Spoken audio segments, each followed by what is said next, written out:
বিসমিল্লাহির রহমানির রহিম। দয়াময় পরম দয়ালু আল্লাহর নামে।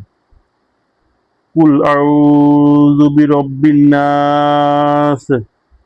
আপনি বলুন, আমি আশ্রয় চাই মানুষের প্রতিপালকের নিকট।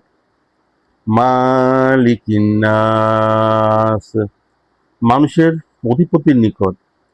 ইলাহিন নাস, মানুষের ইলাহ নিকট। মিন শাররিল ওয়াসওয়াসিল খান্নাস, আত্মগোপনকারী শয়তানের অনিষ্ট থেকে। আল্লাযী ইউওয়াসওয়িসু ফি সুদুরিন নাস, যে কুমন্ত্রণা দেয় মানুষের অন্তরে। মিনাল জিন্নাতি ওয়ান নাস, জিন এবং মানুষের মধ্য থেকে। সাদাকাল্লাহুল আযীম।